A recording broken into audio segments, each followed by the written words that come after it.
তুমি এভাবে কেন বলছো কাকিমা? আমাকে কেন এভাবে দূরে ঠেলে দিচ্ছ? তুমি তো আমাকে কত ভালোবাসতে। তুমি আমাকে বলেছিলে না, আমি যেই বাড়ির বউ হয়ে যাব তারা খুব ভাগ্যবান হবে। আমি জানি স্যার শাওন মায়ের ওপরে খুব রেগে আছেন। এই রাগ সহজে কমবেও না হয়তো, কিন্তু আমার সাথে তো ওনার এই পরিবারের সম্পর্ক বহু বছরের। আমি ওনাকে বুঝিয়ে বললে নিশ্চয়ই উনি বুঝবেন। একটু তো শান্ত হবেন। আজ তো শাওন মায়ের বউ ভাতের অনুষ্ঠান। তোকে যেভাবেই হোক স্যার আর এই পরিবারের লোকদের ওই বাড়িতে নিয়ে যেতে রাজি করাতেই হবে প্রদীপ। বাড়ির সবাইকে দেখলে শাওন মা যে খুব খুশি হবে।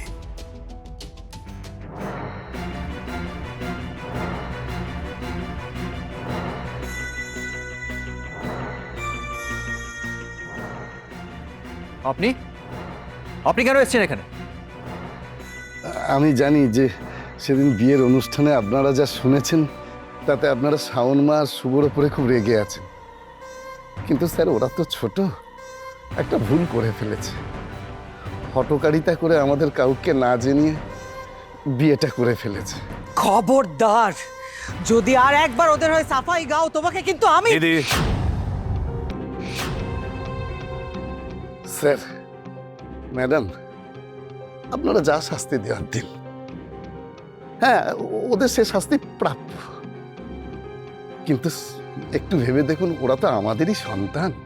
সেই জন্যই বলছিলাম আমরা দুই পরিবার মিলে যদি একটু আলোচনা করে ঠিক করে নিয়ে ওদের শাস্তি দিতাম, সেটা হলে ভালো হতো না?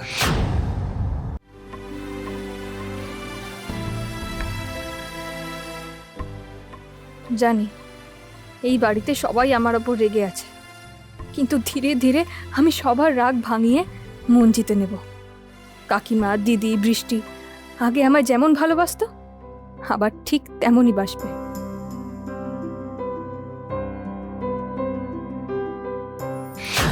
তোমার সাহস কি করে হলো? কে অনুমতি দিয়েছে তোমাকে আমার হেসেলে ঢোকার? আসলে আসলে ওই কাকিমা বলল আজ আমার বউ ভাত, সবার জন্য রান্না করা উচিত আমার, তাই। এই কাজ বাড়ির বউয়ের। কাল আমি সবার সামনে স্পষ্ট জানিয়ে দিয়েছি আমি তোমাকে এ বাড়ির বউ হিসেবে মেনে নেব না। তাই এই রান্নাঘরে ঢুকে কিছু বানানো তো দূর, তোমার এই রান্নাঘরে ঢোকার কোনো অধিকার নেই। একটা কথা কান খুলে শুনে রাখো শাওন, তুমি এই অধিকারী পরিবারের কেউ নও, আর কোনোদিন হতেও পারবে না।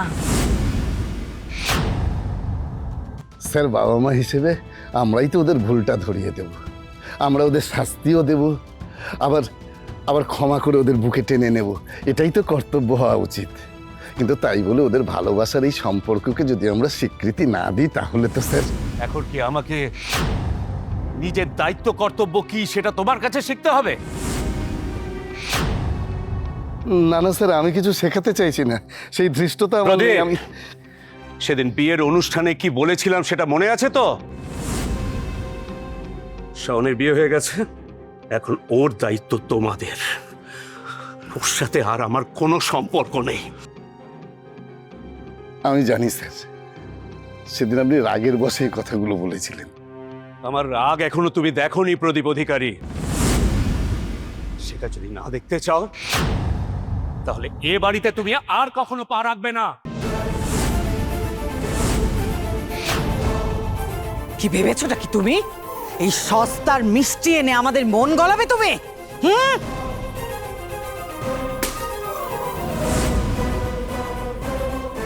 আর যেন কোনোদিন এখানে না দেখি তোমাকে, আমি লাস্ট ওয়ার্নিং দিচ্ছি।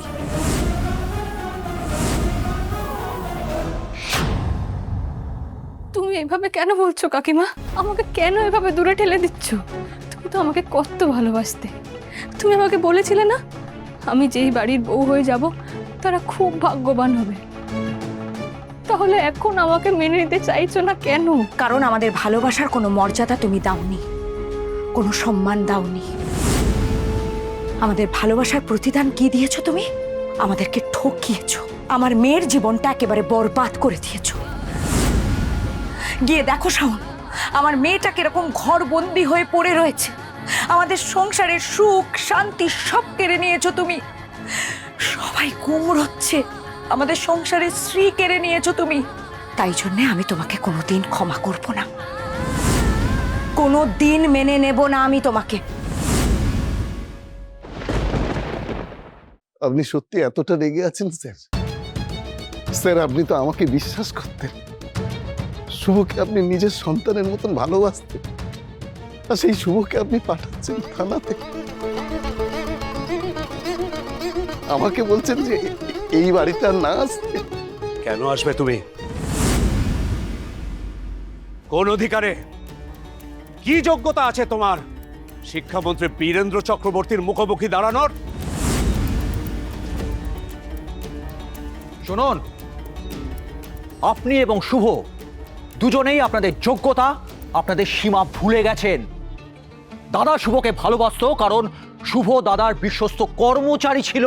এক্স্যাক্টলি, কর্মচারী। এই কথাটার মানে তুমি নিশ্চয়ই জানো প্রদীপ। আচ্ছা বেশ, আমি তোমাকে বুঝিয়ে বলছি। কর্মচারী মানে হলো কাজের লোক, সেবা দাস, যেটা তোমার ছেলে ছিল। তো স্বপ্নটা তো অন্যরকম ছিল, তাই না?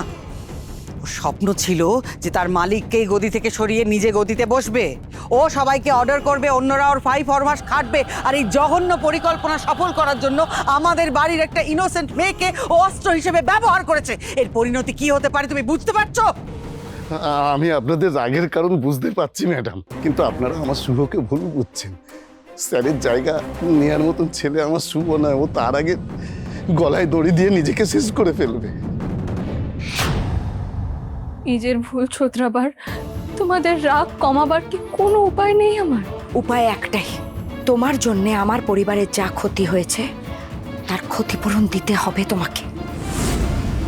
আমার মেয়ের মুখে হাসি ফিরিয়ে দিতে হবে তোমাকে। সাউ, কি গো বলো, পারবে সেটা? পারবে তুমি এই পরিবারের সুখ শান্তি ফিরিয়ে দিতে, সবার জীবনে স্বস্তি এনে দিতে পারবে? বিয়েটা শুধু দুটো মানুষের নয়, দুটো পরিবারের মিলন। আর তোমার পরিবারের সাথে আমার পরিবারের আকাশ পাতাল দূরত্ব ছিল, আছে, থাকবে। তুমি তো নিজের ভুলেই নিজের এরম দশা করেছো। না তুমি তোমার বাড়িতে ঠাঁই পাবে, না তুমি আমাদের মনে জায়গা করতে পারবে। এক ভুলে তুমি সবটা হারিয়েছো, আর সেসব তুমি কোনো দিনও ফিরে পাবে না শাওন। আমাদের ভালোবাসা, আমাদের যত্ন, আমাদের স্নেহ কোনো দিনও ফিরে পাবে না তুমি, কোনো দিনও নয়।